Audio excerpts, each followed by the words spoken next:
तो नमस्कार सभी को, स्वागत है आप सभी का एक और नई वीडियो के अंदर। तो आज की इस वीडियो के अंदर अपने बात करने वाले हैं RCAT एग्ज़ाम से संबंधित इंपॉर्टेंट क्वेश्चंस के बारे में। जी हाँ, अपने RCAT का जो एग्ज़ाम होने वाला है वो 27 अप्रैल 2025 को RCAT का जो एग्ज़ाम है वो होने वाला है। तो उस एग्ज़ाम के लिए अपने इंपॉर्टेंट क्वेश्चंस की क्लास आप सभी के लिए लेकर आए हैं। तो इस क्लास के अंदर अपने 35 MCQs के बारे में डिस्कस करने वाले हैं, जो कि आपके RCAT एग्ज़ाम से संबंधित काफ़ी इंपॉर्टेंट है। तो क्लास को ज़्यादा से ज़्यादा शेयर कर दीजिए अपने दोस्तों के साथ में जिन विद्यार्थियों का अभी RCAT का एग्ज़ाम होने वाला है।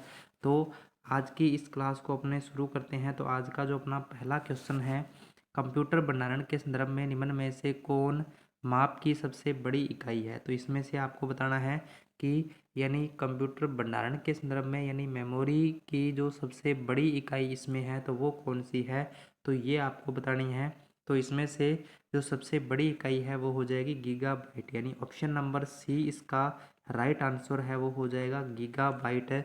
और साथ साथ में आपने कमेंट में जो क्वेश्चंस आपको स्क्रीन के ऊपर दिखाई देता है उसका आंसर आपने ज़रूर से बताना है, ताकि आपको अपनी तैयारी का जो स्कोर है वो पता चल सके। तो उसके बाद नेक्स्ट क्वेश्चन है अपना, खालिस्तान नियम है जो कंप्यूटर के बीच डेटा का आदान प्रदान के लिए उपयोग किया जाता है। यानी कौन सा नियम है जो कंप्यूटर के बीच डेटा का आदान प्रदान करने के लिए उपयोग किया जाता है, तो ये आपको बताना है। तो इसमें से आपका जो राइट आंसर है वो हो जाएगा ऑप्शन नंबर बी, यानी प्रोटोकॉल। ऑप्शन नंबर बी है वो इसका राइट आंसर है, वो हो जाएगा प्रोटोकॉल। जो होता है प्रोटोकॉल एक नियम होता है जो कंप्यूटर के बीच डेटा का आदान प्रदान करने के लिए उपयोग किया जाता है। नेक्स्ट है, MS एक्सेल में फंक्शन जोड़ने के लिए शॉर्टकट कुंजी खालिस्तान है। यानी MS एक्सेल में अगर आप कोई फंक्शन ऐड करना चाहते हो या कोई फंक्शन जोड़ना चाहते हो तो उसके लिए शॉर्टकट कुंजी क्या है, तो ये आपको बताना है। शिफ्ट प्लस F6 से जोड़ सकते हो, F4 से, F5 से, या फिर शिफ्ट प्लस F3 से जोड़ सकते हो। तो MS एक्सेल में अगर आप फंक्शन जोड़ना चाहते हो तो उसके लिए कौन सी शॉर्टकट की का अपने यूज करेंगे, ऑप्शन नंबर डी यानी शिफ्ट प्लस F3 का यूज करेंगे। तो ऑप्शन नंबर डी है वो इसका राइट आंसर हो जाएगा, ऑप्शन नंबर डी। नेक्स्ट है, खालिस्तान MS पावर पॉइंट में 2019 से सजावटी पाठ सम्मिलित करने के लिए प्रयोग किया जाता है। MS पावर पॉइंट 2019 में सजावटी पाठ सम्मिलित करने के लिए यानी क्या प्रयोग किया जाता है, तो ये आपको बताना है। तो सजावटी पाठ को सम्मिलित करने के लिए अपने किसका यूज करते हैं, अपने वर्ड आर्ट का यूज करते हैं। तो ऑप्शन नंबर बी इसका राइट आंसर हो जाएगा, option number B Word Art MS PowerPoint में 2019 में सजावटी पाठ को सम्मिलित करने के लिए यानी प्रयोग किया जाता है। यानी कोई भी आपने ऐसा इफेक्टिव टेक्स्ट को शो करवाना है तो उसके लिए अपने किसका यूज करेंगे, अपने वर्ड आर्ट का यूज करेंगे। तो ऑप्शन नंबर बी है वो इसका राइट आंसर हो जाएगा। नेक्स्ट है, एरियल खालिस्तान है। एरियल क्या है, तो एरियल आपको बताना है एरियल क्या है। तो एरियल जो होता है, एरियल हो गया, कैलिबरी हो गया, तो ये क्या होते हैं, फॉन्ट के टाइप्स होते हैं। तो ऑप्शन नंबर सी इसका राइट आंसर हो जाएगा। यानी एरियल क्या है, एक प्रकार का फॉन्ट होता है। तो ऑप्शन नंबर सी है वो इसका राइट आंसर हो जाएगा, ऑप्शन नंबर सी। नेक्स्ट है, बार कोड रीडर खालिस्तान है। बार कोड रीडर क्या है, तो बार कोड रीडर यानी क्या होता है, इस तरीके से सलाखों वाला जो एक पैटर्न जो किसी प्रोडक्ट के ऊपर बना होता है तो उसको रीड करने के काम में आता है बार कोड। यानी एक स्कैनर का टाइप्स होता है। तो स्कैनर यानी किसके अंदर आता है, इनपुट डिवाइस के अंदर आता है। तो ऑप्शन नंबर सी इसका राइट आंसर हो जाएगा, ऑप्शन नंबर सी यानी input device. Bar code reader क्या है, तो एक प्रकार की इनपुट डिवाइस होती है। तो ऑप्शन नंबर सी है वो इसका राइट आंसर हो जाएगा। नेक्स्ट है, फाइल फोल्डर को पुनः नामांकित करने की फंक्शन कुंजी है। फाइल और फोल्डर को पुनः नामांकित करने की फंक्शन कुंजी क्या है, तो F1 है, F4 है, F3 है, F2 है। तो फाइल फोल्डर को पुनः नामांकित करने की फंक्शन कुंजी क्या है, तो यानी फाइल और फोल्डर का नाम बदलने की शॉर्टकट की क्या होती है, तो F2 होती है। ऑप्शन नंबर डी इसका राइट आंसर हो जाएगा, ऑप्शन नंबर डी यानी F2 से अपने फाइल और फोल्डर को यानी जो नामांकित है वो कर सकते हैं, यानी उसका जो नाम है वो अपने बदल सकते हैं। उसके बाद नेक्स्ट है हाइपर टेक्स्ट मार्कअप भाषा का प्रयोग किया जाता है। हाइपर टेक्स्ट मार्कअप भाषा का जो प्रयोग है वो कहाँ किया जाता है, यानी किसके लिए किया जाता है? तो हाइपर टेक्स्ट यानी एचटीएमएल का प्रयोग कहाँ पर किया जाता है? एचटीएमएल का प्रयोग कहाँ पर किया जाता है? तो इसका जो निर्माण किया जाता है वो किया जाता है वेब निर्माण हेतु, यानी ऑप्शन नंबर बी इसका राइट आंसर हो जाएगा। वेब निर्माण हेतु यानी हाइपर टेक्स्ट मार्कअप भाषा का प्रयोग किया जाता है, तो ऑप्शन नंबर बी इसका राइट आंसर हो जाएगा। नेक्स्ट है एमएस वर्ड में वाटरमार्क का प्रयोग खालिस्तान के लिए किया जाता है। एमएस वर्ड में वाटरमार्क का जो प्रयोग है वो किसके लिए किया जाता है? तो ये आपको बताना है, यानी वाटरमार्क क्या होता है, यानी पेज के बैकग्राउंड में अपने जो धुंधला टेक्स्ट है वो सम्मिलित कर सकते हैं। जैसे कि यहाँ पर अभी आप देख सकते हो अपने एससी क्लासेज का एक लोगो कुछ आपको इस तरीके से यहाँ पर शो कर रहा है। तो कुछ इस प्रकार से आप यानी वर्ड डॉक्यूमेंट के अंदर यानी जो आप एक फीकी पाठ सामग्री को कैसे सम्मिलित कर सकते हो, तो यानी इसके लिए अपने किसी भी विषय वस्तु वाले पृष्ठ के पीछे घोषित टेक्स्ट को डालने हेतु यानी इसका प्रयोग किया जाता है, तो ऑप्शन नंबर बी इसका राइट आंसर हो जाएगा। यानी वाटरमार्क का यूज क्या होता है? घोषित टेक्स्ट को इंसर्ट करने के लिए इसका यूज किया जाता है। उसके बाद नेक्स्ट है एक सिस्टम की समर्थी खालिस्तान में मापी जाती है। एक सिस्टम की समर्थी को किस में मापा जाता है? तो सिस्टम की समर्थी को मापा जाता है MB GB TB, यानी ऑप्शन नंबर ए है वो इसका राइट आंसर हो जाएगा।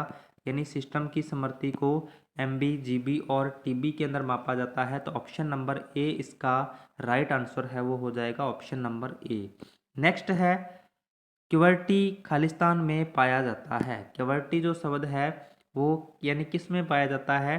तो ये आपको बताना है क्युवर्टी जो शब्द होता है वो किस से संबंधित होता है? ये आपका कीबोर्ड से संबंधित होता है। ये आपका कीबोर्ड से संबंधित होता है। कीबोर्ड पर जो यानी कीज की जो श्रृंखला होती है, जो लेआउट होता है कीज का, तो उसको क्या बोला जाता है? क्युवर्टी बोला जाता है। तो इसका जो राइट आंसर है आपका वो हो जाएगा ऑप्शन नंबर बी, यानी कीबोर्ड लेआउट। कीबोर्ड लेआउट यानी ऑप्शन नंबर बी है वो इसका राइट आंसर हो जाएगा। नेक्स्ट है MP3 खालिस्तान से संबंधित है। MP3 जो है वो किससे संबंधित है? तो ये आपको बताना है। तो MP3 क्या होता है? यानी ऑडियो सॉन्ग का एक फॉर्मेट होता है। ऑडियो सॉन्ग यानी जिनको केवल अपने सुन सकते हैं, यानी ऑप्शन नंबर सी इसका राइट आंसर हो जाएगा। यानी MP3 किससे संबंधित है? तो ऑडियो यानी ऑडियो से संबंधित है, तो ये इसका राइट आंसर हो जाएगा। नेक्स्ट है वर्तमान स्लाइड से स्लाइड शो शुरू करने के लिए शॉर्टकट कुंजी खालिस्तान है। वर्तमान स्लाइड से अगर आप स्लाइड शो शुरू करना चाहते हो, यानी जिस स्लाइड पे अभी आप प्रेजेंट टाइम हो उसी स्लाइड से अगर आपने स्लाइड शो को शुरू करना है, तो उसके लिए अपने कौन सी शॉर्टकट कुंजी का प्रयोग करेंगे? तो ये आपको बताना है। तो वर्तमान स्लाइड से स्लाइड शो शुरू करने के लिए अपने शिफ्ट प्लस F5 का यूज करेंगे, यानी ऑप्शन नंबर सी है वो इसका राइट आंसर हो जाएगा option number C, shift plus F5 से। नेक्स्ट है शुरू से स्लाइड शो शुरू करने के लिए शॉर्टकट कुंजी खालिस्तान है। यानी अगर आप फर्स्ट स्लाइड से स्लाइड शो को शुरू करना चाहते हो तो उसके लिए अपने कौन सी शॉर्टकट कुंजी का प्रयोग करेंगे? तो इसके लिए अपने किसका यूज करेंगे? F5 का यूज करेंगे। ऑप्शन नंबर बी इसका राइट आंसर हो जाएगा। यानी अगर आप स्टार्टिंग से यानी फर्स्ट स्लाइड से स्लाइड शो को शुरू करना चाहते हो तो अपने F5 का यूज करते हैं, और अगर आप वर्तमान स्लाइड से स्लाइड शो को शुरू करना चाहते हो यानी जिस स्लाइड पे प्रेजेंट टाइम आप अभी हो तो उसी स्लाइड से अगर आपने स्लाइड शो को शुरू करना है तो उसके लिए अपने शिफ्ट प्लस F5 का यूज करेंगे। और क्लास में आगे बढ़ने से पहले सभी से रिक्वेस्ट है कि क्लास को एक बार ज़्यादा से ज़्यादा शेयर कर दीजिए अपने दोस्तों के साथ में जिनका अभी RCD एग्ज़ाम होने वाला है। तो और अभी तक चैनल को सब्सक्राइब नहीं किया है तो चैनल को भी ज़रूर से सब्सक्राइब कर लीजिए। उसके बाद नेक्स्ट है निम्न में से सर्च इंजन खालिस्तान है। निम्न में से सर्च इंजन खालिस्तान यानी कौन सा है? तो गूगल है, बीइंग है या फिर दोनों हैं। तो यानी सर्च इंजन कौन सा है? तो यानी ऑप्शन नंबर सी इसका राइट आंसर हो जाएगा। यानी गूगल, बीइंग और याहू यानी तीनों क्या होते हैं? यानी सर्च इंजन होते हैं। तो ये आपको ध्यान रखना है। तो ऑप्शन नंबर सी इसका राइट आंसर है वो हो जाएगा ऑप्शन नंबर सी। नेक्स्ट है इंटरनेट एक्सप्लोरर, फायरफॉक्स एम क्रोम खालिस्तान है। इंटरनेट एक्सप्लोरर हो गया, फायरफॉक्स व क्रोम जो खालिस्तान है यानी वो क्या है, तो ये नहीं, ये क्या होते हैं, एक प्रकार के वेब ब्राउज़र होते हैं। तो ऑप्शन नंबर बी है वो इसका राइट आंसर हो जाएगा। इंटरनेट एक्सप्लोरर हो गया, माइक्रोसॉफ्ट एज हो गया, गूगल क्रोम हो गया, सफारी हो गया, ओपेरा मिनी हो गया, तो ये सारे के सारे क्या होते हैं, वेब ब्राउज़र होते हैं। तो ऑप्शन नंबर बी है वो इसका राइट आंसर हो जाएगा, वेब ब्राउज़र। उसके बाद नेक्स्ट क्वेश्चन है, विंडो में एक चलते हुए प्रोग्राम से दूसरे प्रोग्राम पर जाने हेतु निम्न कीज दबाया जाता है। विंडो में एक चलते हुए प्रोग्राम से दूसरे प्रोग्राम पर जाने हेतु यानी क्या दबाया जाता है, तो उसके लिए अपने क्या दबाते हैं, अपने एल्ट प्लस टैब का यूज करते हैं, अपने एल्ट प्लस टैब की का यूज करते हैं। यानी ऑप्शन नंबर ए है वो इसका राइट आंसर हो जाएगा, जिससे कि अपने यानी अगर किसी एक विंडो से दूसरी विंडो में स्विच करना है तो अपने एल्ट टैब से कर सकते हैं। उसके बाद नेक्स्ट है, किसी भी डॉक्यूमेंट को प्रिंट करने हेतु निम्न में से किस संक्षिप्त कीज का प्रयोग किया जाता है। किसी डॉक्यूमेंट को प्रिंट करने हेतु अपने कौन सी शॉर्टकट की का यूज करेंगे, तो प्रिंट करने के लिए अपने किसका यूज करते हैं, कंट्रोल प्लस पी का यूज करते हैं। यानी ऑप्शन नंबर सी इसका राइट आंसर हो जाएगा। कंट्रोल प्लस पी से अपने किसी भी दस्तावेज को प्रिंट कर सकते हैं। नेक्स्ट है स्क्रीन सेवर है। स्क्रीन सेवर क्या है, तो स्क्रीन सेवर क्या होता है, तो ये आपको बताना है। यानी एक ऑपरेटिंग प्रणाली है, ट्रोजन हॉर्स का प्रकार है, एक एंटीवायरस प्रोग्राम है, या फिर इनमें से कोई नहीं है। तो इसका जो राइट आंसर है वो हो जाएगा ऑप्शन नंबर डी, यानी उपरोक्त में से कोई नहीं। स्क्रीन सेवर क्या होता है, यानी जब भी अपने लैपटॉप या कंप्यूटर में कोई कुछ टाइम तक एक्टिविटीज़ नहीं करते हैं, कोई भी की प्रेस नहीं करते हैं, तो कुछ यानी रनिंग टेक्स्ट है जो उसमें चलने लग जाता है, या फिर कुछ ग्राफिक्स वगैरह हैं जो उसमें रन होने लग जाते हैं, तो यानी वो क्या कहलाता है, स्क्रीन सेवर कहलाता है। तो यानी इनमें से यानी कोई नहीं, इसका जो राइट आंसर है वो हो जाएगा ऑप्शन नंबर डी। नेक्स्ट है पोर्ट्रेट तथा लैंडस्केप है। पोर्ट्रेट तथा लैंडस्केप क्या है, तो ये आपको ध्यान रखना है। तो पोर्ट्रेट और लैंडस्केप यानी क्या होता है, पेज का ओरिएंटेशन या फिर स्लाइड का ओरिएंटेशन होता है। पोर्ट्रेट यानी इस तरीके से जो सीधा पेज अपने को दिखाई देता है, और लैंडस्केप यानी जो इस तरीके से लेटा हुआ पेज या स्लाइड अपने को दिखाई देती है, तो ये लैंडस्केप मोड में होता है। यानी पोर्ट्रेट तथा लैंडस्केप क्या होता है, तो एक स्लाइड ओरिएंटेशन होता है। ऑप्शन नंबर बी इसका राइट आंसर है वो हो जाएगा। नेक्स्ट है पावर पॉइंट प्रस्तुतिकरण में। पावर पॉइंट प्रस्तुतिकरण में यानी क्या है, तो यानी कि एक स्लाइड अवश्य होनी चाहिए, या कितनी भी स्लाइड्स हो सकते हैं, 10 स्लाइड से अधिक होनी चाहिए, या 2 स्लाइड अवश्य होनी चाहिए। तो पावर पॉइंट प्रस्तुतिकरण में क्या होता है, कितने भी स्लाइड्स हो सकते हैं। यानी ऑप्शन नंबर बी है वो इसका राइट आंसर हो जाएगा। यानी पावर पॉइंट प्रस्तुतिकरण में कितने भी स्लाइड्स हो सकते हैं। उसके बाद MP4 है। MP4 क्या है, अभी एक क्वेश्चन आया था कि MP3 क्या है, तो MP3 क्या होता है, एक ऑडियो का फॉर्मेट होता है। और यही अगर अपने बात करें MP4, तो MP4 क्या होता है, वीडियो का एक फॉर्मेट होता है। यानी MP4 क्या है, एक वीडियो फॉर्मेट है। तो ऑप्शन नंबर सी इसका राइट आंसर हो जाएगा, ऑप्शन नंबर सी। नेक्स्ट है वेबसाइट का मुख्य पृष्ठ कहलाता है। वेबसाइट का मुख्य पृष्ठ क्या कहलाता है, तो ये आपको बताना है। यानी जो अपने किसी वेबसाइट को एक्सेस करते हैं, तो जो उसमें सबसे पहला पेज जो खुलता है उसको क्या कहा जाता है, उसको होम पृष्ठ कहा जाता है। क्या कहा जाता है, होम पृष्ठ कहा जाता है, या फिर होम पेज इसको कहा जाता है। तो ऑप्शन नंबर डी इसका राइट आंसर हो जाएगा, ऑप्शन नंबर डी यानी होम पृष्ठ। उसके बाद नेक्स्ट है CD DVD तथा पेन ड्राइव उदाहरण हैं। CD हो गया, DVD हो गया, तथा पेन ड्राइव जो है वो किसका उदाहरण है, तो ये आपको बताना है। तो CD DVD तथा पेन ड्राइव जो होता है वो यानी किसका उदाहरण हो जाएगा, तो यानी संधारक की युक्ति होती है। तो ऑप्शन नंबर बी है वो इसका राइट आंसर हो जाएगा, ऑप्शन नंबर बी यानी संधारक युक्ति या फिर संग्रहण युक्ति अपने इनको बोल सकते हैं। तो ऑप्शन नंबर बी इसका राइट आंसर हो जाएगा। नेक्स्ट है विंडोज़ में किसी भी फाइल तथा फ़ोल्डर को स्थायी रूप से मिटाने हेतु प्रयुक्त किया जाता है। विंडो में अगर किसी फाइल या फ़ोल्डर को अगर आपने परमानेंट रूप से डिलीट करना है तो उसके लिए अपने कौन सी शॉर्टकट की को यूज़ करेंगे। और आज की इस क्लास के अंदर अपने 35 एमसीक्यूज के बारे में डिस्कस करने वाले हैं। 35 एमसीक्यूज जो कि मोस्ट इम्पोर्टेंट क्वेश्चन आपके रहने वाले हैं। तो क्लास को ज़्यादा से ज़्यादा शेयर कर दीजिए और चैनल पर नए हो तो चैनल को सब्सक्राइब जरूर से कर लीजिए, क्योंकि जब तक आपका RCET का एग्ज़ाम नहीं हो जाता तब तक अपने कंटिन्यू इस चैनल के ऊपर जो आपको रेगुलर क्लास है वो डेली सुबह 6 बजे यानी आपको क्लास मिलती रहेगी। तो क्लास को ज़्यादा से ज़्यादा शेयर कर दीजिए। तो अभी इसका आंसर आपने बताना है। तो इसका आंसर क्या हो जाएगा, shift plus delete plus enter हो जाएगा, यानी ऑप्शन नंबर ए है वो इसका राइट आंसर हो जाएगा। यानी विंडो में किसी भी फाइल अथवा फोल्डर को स्थायी रूप से मिटाने हेतु यानी क्या प्रयुक्त किया जाता है, तो shift plus delete plus enter का प्रयोग किया जाता है। तो ऑप्शन नंबर ए इसका राइट आंसर हो जाएगा। नेक्स्ट है MS वर्ड में कंट्रोल प्लस रिटर्न का प्रयोग किया जाता है। MS वर्ड में कंट्रोल प्लस रिटर्न का प्रयोग किस लिए किया जाता है, तो कंट्रोल प्लस रिटर्न यानी पेज ब्रेक करने की शॉर्टकट की होती है। तो यानी इसका यूज किस लिए किया जाता है, पेज ब्रेक करने हेतु यानी इसका जो प्रयोग है वो किया जाता है। तो ऑप्शन नंबर सी इसका राइट आंसर हो जाएगा, पेज ब्रेक करने हेतु।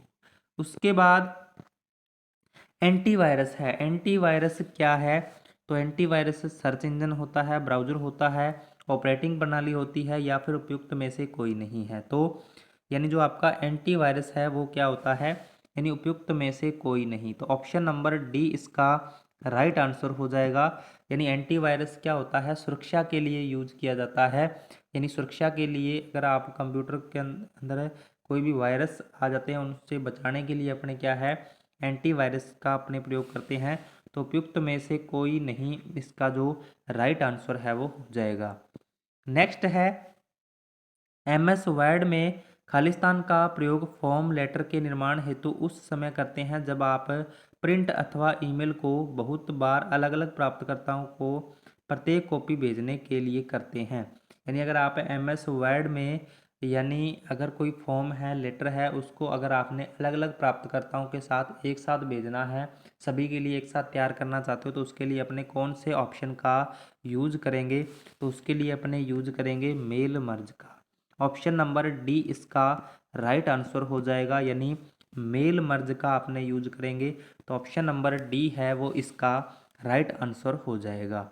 नेक्स्ट है पावर पॉइंट प्रस्तुतिकरण में हाइपरलिंक का प्रयोग करने हेतु निम्न संक्षिप्त कीज का प्रयोग किया जाता है। पावर पॉइंट प्रस्तुतिकरण में हाइपरलिंक का प्रयोग करने हेतु निम्न संक्षिप्त कीज का यानी प्रयोग किया जाता है। हाइपरलिंक इंसर्ट करने की जो शॉर्टकट की होती है क्या होती है, कंट्रोल प्लस के होती है। यानी ऑप्शन नंबर सी इसका राइट आंसर हो जाएगा। पावर पॉइंट प्रस्तुतिकरण में हाइपरलिंक का प्रयोग है वो किस लिए किया जाता है, और हाइपरलिंक को रन करवाने की शॉर्टकट की क्या होती है, तो हाइपरलिंक को रन करवाने की शॉर्टकट की होती है कंट्रोल प्लस लेफ्ट क्लिक। यानी कंट्रोल प्लस क्लिक अपने बोल सकते हैं, जो कि काफ़ी बार एग्जाम में पूछी जाती है। हाइपरलिंक को रन करवाने की शॉर्टकट की कंट्रोल प्लस क्लिक होती है। नेक्स्ट है कोई भी व्यक्ति पावर पॉइंट प्रस्तुतिकरण को देख सकता है। कोई भी व्यक्ति पावर पॉइंट प्रस्तुतिकरण को देख सकता है, यानी किस तरीके से देख सकता है, तो भूरे रंग में देख सकता है, पूर्ण काले तथा उजले रंग में देख सकता है, रंगीन रूप में देख सकता है, या फिर उपयुक्त सभी। तो इसका राइट आंसर आपका हो जाएगा ऑप्शन नंबर डी, यानी उपयुक्त सभी। ऑप्शन नंबर डी है वो इसका राइट आंसर हो जाएगा। यानी पावर पॉइंट प्रस्तुतिकरण को किसी भी यानी तरीके से देखा जा सकता है या किसी भी रंग में इसको देखा जा सकता है। उसके बाद स्ट्राइक थ्रू टेक्स्ट का तात्पर्य है। स्ट्राइक थ्रू टेक्स्ट का तात्पर्य क्या होता है, स्ट्राइक थ्रू का मतलब क्या होता है, जैसे कि अगर आपने कुछ इस प्रकार से कोई टेक्स्ट लिखा हुआ है, अगर उसके बिल्कुल बीच में इस तरीके से अगर आप एक लाइन को ड्रॉ करना चाहते हो तो उसके लिए अपने कौन से ऑप्शन का यूज करेंगे, अपने स्ट्राइक थ्रू वाले ऑप्शन का यूज करेंगे। तो यानी टेक्स्ट के मध्य भाग में एक रेखा खींचना, तो ऑप्शन नंबर ए है वो इसका राइट आंसर हो जाएगा। यानी टेक्स्ट के मध्य भाग में रेखा खींचने के काम में आता है स्ट्राइक थ्रू वाला ऑप्शन। तो ऑप्शन नंबर ए इसका राइट आंसर हो जाएगा। नेक्स्ट है कंप्यूटर में आंकड़े संग्रहित करने के संदर्भ में निम्न में से कौन सबसे बड़ी इकाई है? यानी कंप्यूटर के अंदर आंकड़े संग्रहित करने के संदर्भ में कौन सी सबसे बड़ी इकाई है? तो ये भी क्वेश्चन रिपीट हुआ है, यानी गीगाबाइट इसका जो राइट आंसर है वो हो जाएगा गीगाबाइट यानी जीबी। जीबी यानी गीगाबाइट। ऑप्शन नंबर सी इसका राइट आंसर हो जाएगा। नेक्स्ट है माउस एक है। माउस क्या है? माउस यानी क्या होता है? एक इनपुट डिवाइस होती है। माउस एक इनपुट डिवाइस होती है, तो ऑप्शन नंबर बी इसका राइट आंसर हो जाएगा। यानी माउस क्या है? एक प्रकार की इनपुट डिवाइस होती है, तो ऑप्शन नंबर बी है वो इसका राइट आंसर हो जाएगा। नेक्स्ट है कंप्यूटर के मध्य आपसी आंकड़े हस्तांतरण हेतु प्रयोग में आने वाले नियम खालिस्तान कहलाते हैं। कंप्यूटर के मध्य आपसी आंकड़े हो गए हस्तांतरण हेतु प्रयोग में आने वाले नियम क्या कहलाते हैं? तो यानी आपसी आंकड़े हस्तांतरण हेतु या ट्रांसफर करने हेतु बातचीत हेतु जो यानी प्रयोग में आने वाले नियम क्या कहलाते हैं? तो इनको प्रोटोकॉल कहा जाता है। तो ऑप्शन नंबर ए है वो इसका राइट आंसर हो जाएगा, यानी प्रोटोकॉल। नेक्स्ट है MS एक्सेल में किसी फंक्शन को इंसर्ट करने हेतु निम्न में से किस शॉर्टकट कीज का प्रयोग किया जाता है? MS एक्सेल में किसी फंक्शन को इंसर्ट करने हेतु किस शॉर्टकट कीज का प्रयोग किया जाता है? तो फंक्शन इंसर्ट करने के लिए अपने किसका प्रयोग करते हैं? अपने शिफ्ट प्लस F3 का प्रयोग करते हैं। तो यानी ऑप्शन नंबर सी है वो इसका राइट आंसर हो जाएगा, shift plus F3। Option number C इसका राइट आंसर है वो हो जाएगा।